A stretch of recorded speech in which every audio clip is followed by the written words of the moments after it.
Olá, estudantes. O objetivo da aula de hoje é discutirmos um pouco mais aí sobre a ciência e tecnologia.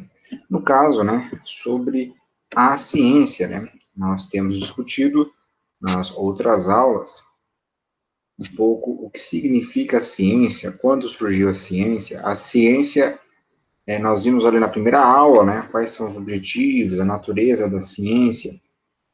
Depois nós vimos um pouco sobre a ciência nas diferentes idades, a partir da Idade Antiga, Idade Antiga, Idade Média, Idade Moderna. Também hoje nós veremos, um pouquinho sobre a questão da ciência na Idade Contemporânea, relembrando alguns tópicos que nós vimos nas aulas passadas. Portanto, relembrando lá a questão da divisão histórica, nós temos, por exemplo, a Idade lá da pedra, a idade do metal, enfim, Depois, a questão da idade antiga, a idade média, a idade moderna e também a idade contemporânea. Nas aulas anteriores, nós discutimos a ciência nas 3 primeiras idades, aqui apresentadas neste slide. Hoje nós iremos falar um pouquinho, de forma resumida, sobre a ciência na idade contemporânea e vermos como na idade contemporânea houve esse casamento, um casamento aí eterno entre a ciência e a técnica. A Idade Contemporânea, que começa ali em 1789, época da Revolução Francesa, até os dias atuais. Bom, na Idade Contemporânea, o conhecimento da natureza, ciência, e o domínio das forças naturais, técnicas, deram as mãos de tal forma que torna um tanto difícil distingui-los. Ciência deu origem à palavra ciência e significa aprender, alcançar conhecimento. De certa forma, a ciência ela busca o porquê das coisas. Técnica vem de tecné, arte, habilidade ou ofício.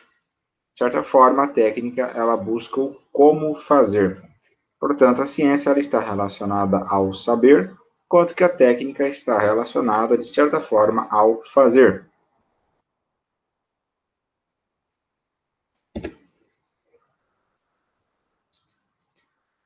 Essa junção, ela deu origem ao experimentalismo.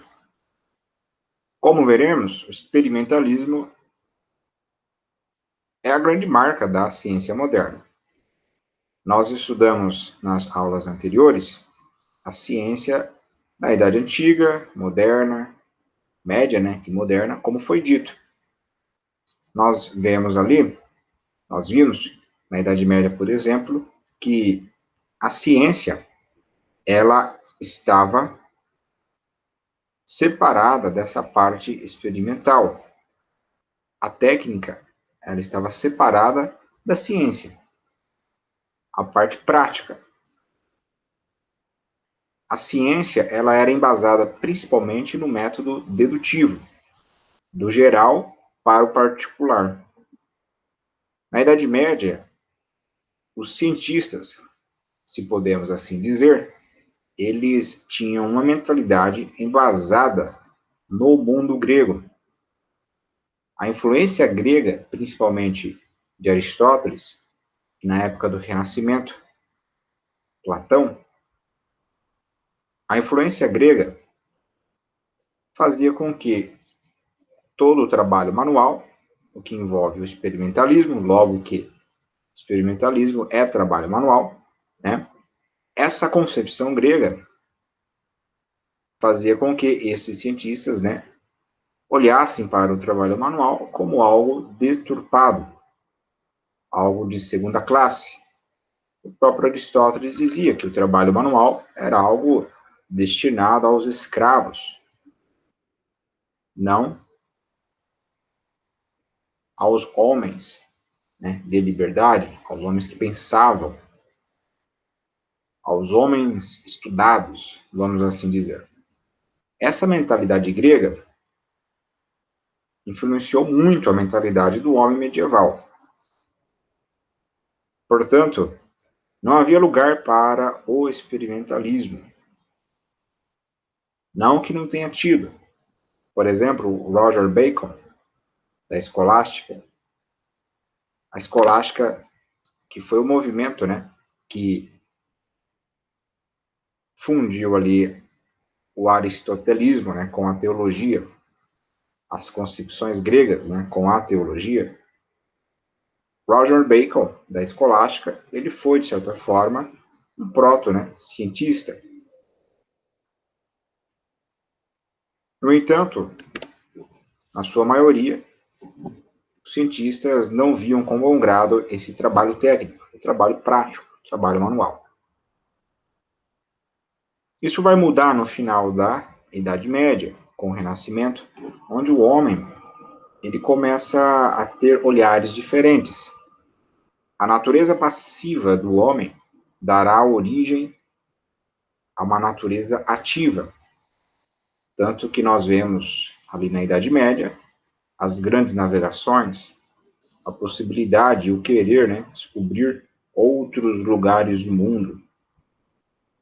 Essa concepção de que as coisas eram dadas e tudo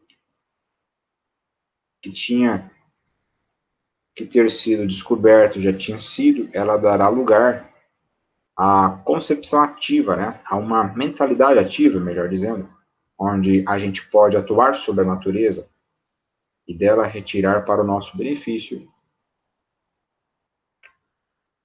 materiais, por exemplo, conhecimento. Portanto, a grande marca da passagem do mundo medieval para o mundo moderno, e surge ali com o Renascimento, essa mudança de uma mentalidade passiva perante a natureza, perante a realidade, para uma mentalidade ativa. E esse movimento, Renascimento, ele irá adubar o solo para que na Europa surja a Revolução Científica, dando origem, portanto, à ciência moderna. Por que a ciência moderna não surgiu, por exemplo, no início da Idade Média ou no meio da Idade Média? Porque o solo não estava adubado. A mentalidade humana ainda estava atrelada a estas concepções que eu acabei de dizer. No entanto, com o Renascimento, como eu disse, com essa mudança, torna-se possível o surgimento da ciência moderna. E com a ciência moderna, nós temos, portanto, agora o método indutivo, do particular para o geral. Método dedutivo, do geral para o particular.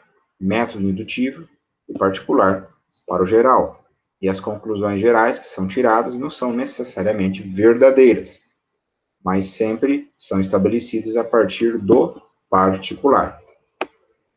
O experimentalismo científico está embasado no processo indutivo. O experimentalismo ele é a marca da ciência moderna. O processo indutivo, assim como o processo dedutivo, é uma atitude perante a natureza. Ambos surgem dessa reflexão que o homem faz da natureza. A diferença é que na dedução nós partimos de pensamentos gerais, chegamos em pensamentos particulares, enquanto que na indução partimos de pensamentos particulares e generalizamos. Na ciência, isso é feito a partir da formulação final do processo científico de teorias que visam explicar os fenômenos da natureza. Mentalidade indutivista. Portanto, existe na mentalidade indutivista uma aproximação quanto à matéria, um certo desejo de conferir as ideias com os dados da natureza. A verdade deve ser buscada nos fatos da realidade externa. A dedução, na qual a filosofia está mais embasada, a realidade, de certa forma, acaba estando atrelada a questões internas, abstrações, por exemplo, do pensamento, onde a partir de algo geral eu chego em algo particular.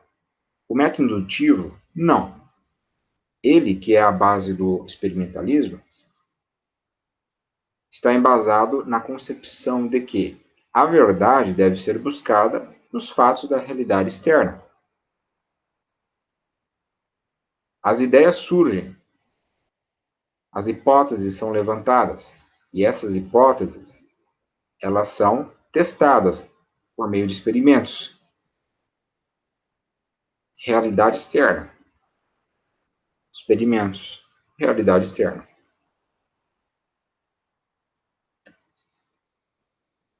E essa hipótese que é levantada, ela poderá ser corroborada com os experimentos ou deixada de lado. Porque a ciência moderna, ela tem como marca a não dogmatização. Hipóteses, se não forem comprovadas perante a experimentação, logo são deixadas de lado.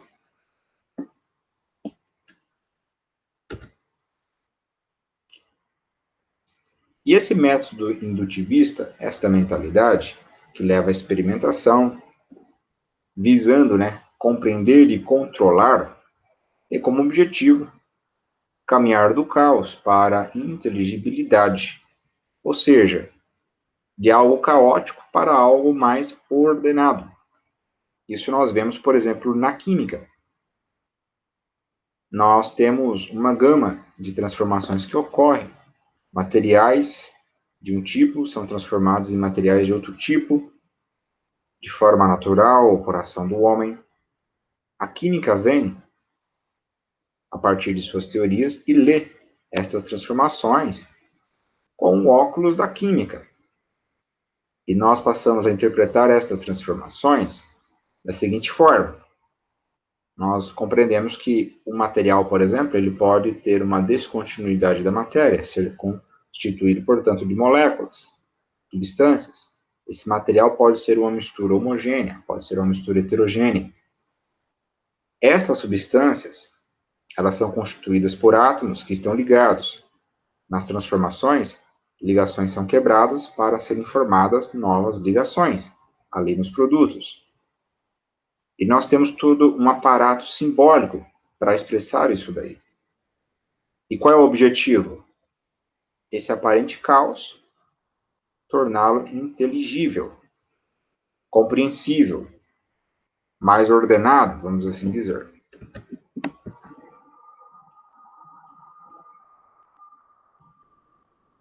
Em uma pesquisa científica, a primeira atividade é a enunciação adequada da hipótese de trabalho.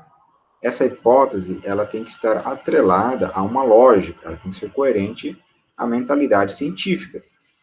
Não posso colocar uma hipótese, por exemplo, que envolva questões que não possam ser mensuradas, pelo método científico, que não possam ser avaliadas, analisadas pelo método científico.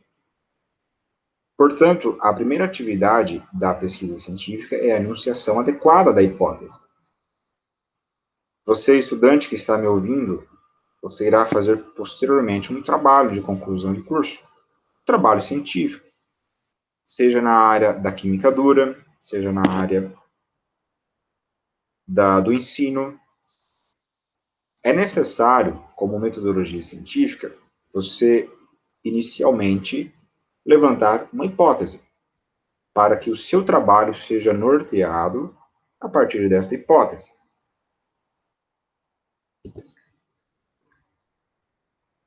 E o que é uma hipótese? É uma proposição, o conjunto de proposições que assumimos de forma antecipadora e sem comprovação experimental.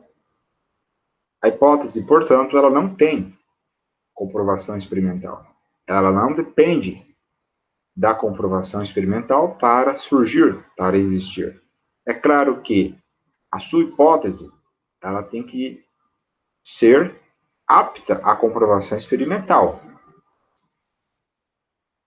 Ao ser enunciada, ela não precisa estar comprovada experimentalmente, mas ela tem que ser apta a isso. Eu não posso levantar, portanto, uma hipótese que não esteja atrelada a uma lógica científica, que não seja coerente. Em outras palavras, que não possa ser comprovada pelo método científico.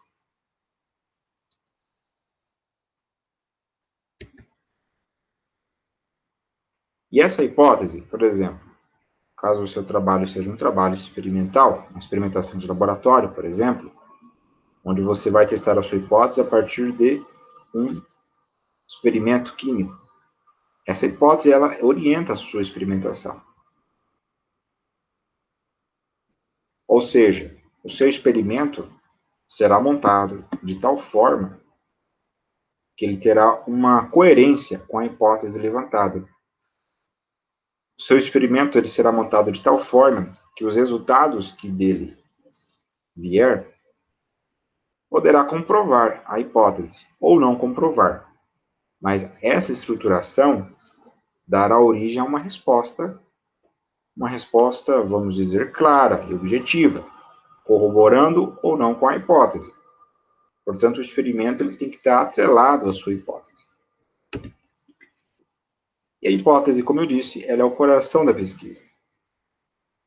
O cientista sempre parte de um problema, ele sempre parte de uma hipótese. Na idade contemporânea, nós veremos também surgir algo muito importante, que é a filosofia da ciência. Não que ela não existiu antes, mas nós veremos a questão da epistemologia, nós veremos ali pensadores no século XX que irão se debruçar na tentativa de chegar a certas respostas sobre a natureza da ciência, qual é a meta da ciência, os objetivos, como a ciência se desenvolve. O que é ciência?